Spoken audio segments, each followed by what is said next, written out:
Ya, gue dapat kabar bahwa Sony dilaporkan pengen ngejual karakter Spider-Man ke Marvel Studios. Balik lagi ke Marvel.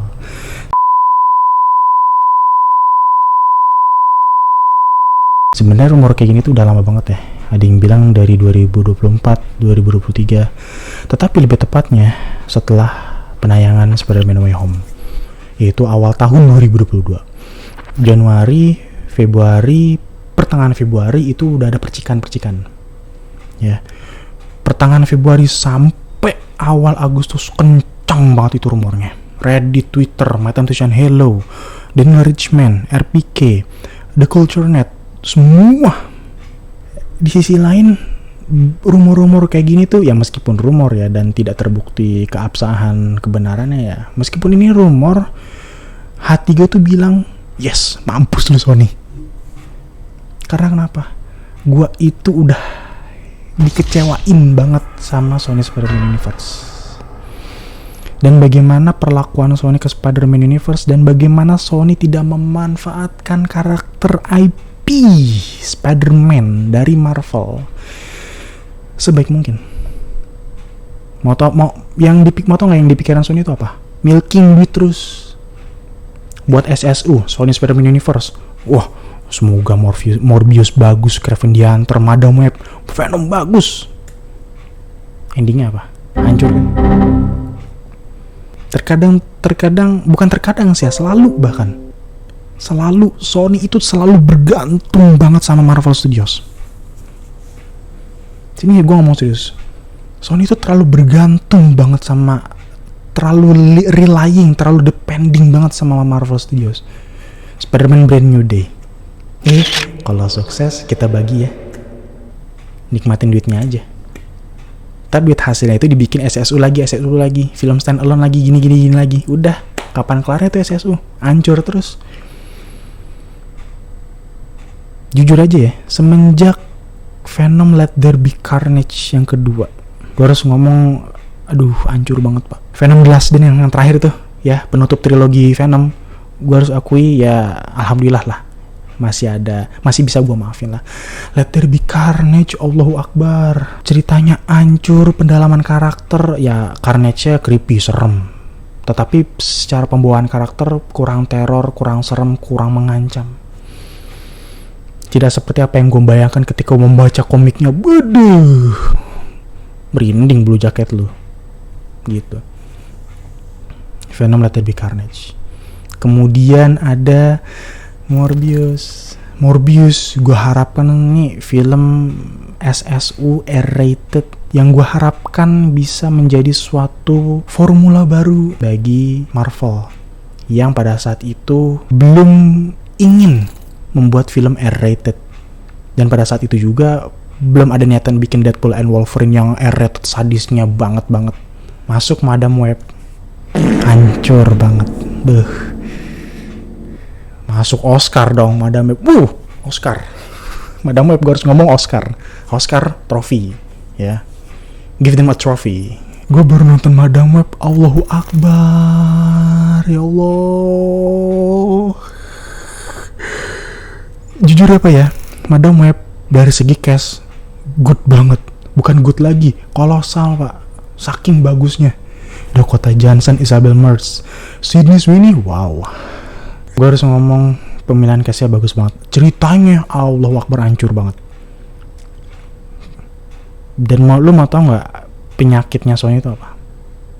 Dari film Madam Web ya, penyakitnya Sony di film Madam Web itu adalah asal pilih sutradara.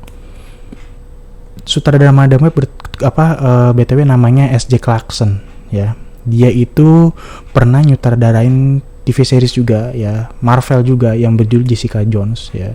Gaya sinematik, gaya penyutradaraannya dia di Jessica Jones dibawa ke Madam Web yang nggak nyambung. Sedangkan Matt Shakman yang udah banyak riwayat penyutradaraan seri, film, lancar-lancar aja. Matt Shakman udah nyutradarain WandaVision, terus beberapa episode dari The Boys. WandaVision aja udah cakep banget. Gue harus akui sih Matt Shakman tuh kayak udah mateng dari segi ilmu penyutradaraan film. Dibawa ke Fantastic Four First Step, idenya dia, imajinasinya dia, Ini Fantastic Four First Step. Gue harus ngomong ya di review gue sebelumnya, film Fantastic Four First Step itu bukan film PG-13, semua umur belum nonton. Ya, bahkan orang tua bangkotan sekalipun dan anak kecil yang masih bocil yang nggak ngerti apa-apa nonton film Fantastic Four worth it. Karena apa? Penyutradaraannya Matt Shakman. Dia bisa baca marketnya yang bagus untuk film itu kayak gimana. Kraven the Hunter. Awalnya Kraven the Hunter pengen gue maafin. Ya, Kraven the Hunter pengen gue maafin. Tetapi pas gue liat endingnya, sorry. Maaf banget, mohon maaf banget. Lu hancur. Terkadang apa ya, Sony itu dia pengen serius ke film Marvel nih, tetapi dia itu seriusnya itu cuman hanya di bagian kuantitas, dia fokusnya tuh di situ. Jadi wajar aja kalau ada berita deres begini, Sony pengen ngejual Spider-Man balik lagi ke Marvel. Wajar. Semoga dia beneran kejadian. Semoga setelah Brand New Day atau enggak setelah Secret Wars deh, Sony bisa ngejual Spider-Man itu balik lagi ke Marvel. Lu bikin Sony Spider-Man Universe tuh tujuannya, biar kita bisa integrasiin sama MCU. Kagak. Tujuan lu buat apa? Buat milking. Buat meres tuh IP Spider-Man, Venom. Makanya Venom kenapa sequelnya sampai 3? Karena Sony tahu market terbesarnya dia selain Spider-Man itu Venom. Venom doang yang bisa dia manfaatin. Karena dia, dan juga Sony tahu Morbius, Madam Web, Kraven the Hunter hancur, jelek, luar biasa. Nauzubillahi min dzalik, gue harus ngomong.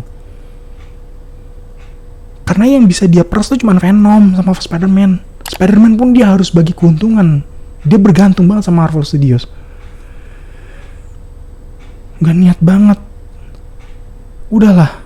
Kalau lo emang mau seriusin di dunia film, ya, lo lepas Marvel, lu lepas karakter Spider-Man balik lagi ke, biarin deh karakter Spider-Man balik lagi ke Marvel. Ikhlasin. Kalau lu emang lu niat di dunia perfilman, lu urusin Columbia Pictures, lu urusin Screen Gems Pictures, lu urusin 3 Star Pictures.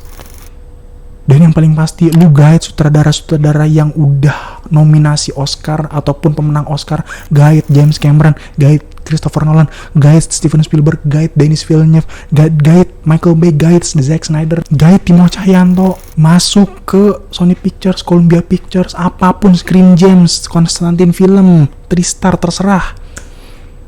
Film Napoleon itu di backingin sama Apple Original Films dan juga Columbia Pictures. Jujur, film Napoleon karya Ridley Scott tuh salah satu proyek paling niatnya Ridley Scott banget itu.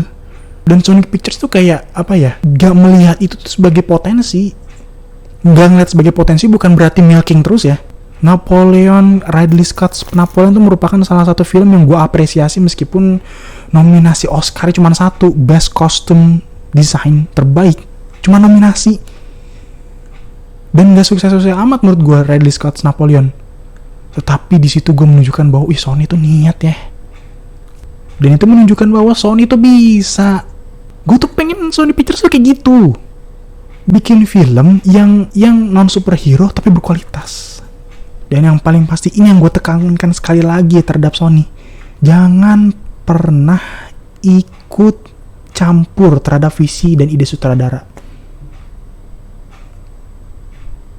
Gue yakin gue nggak tahu ya di belakang layar Ridley Scott Napoleon tuh ada director's cut-nya apa enggak, gue nggak tahu.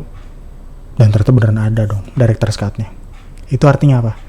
Sony udah ikut campur ide-ide visi sutradara. Lu cukup nyediain wadahnya aja nih, ya.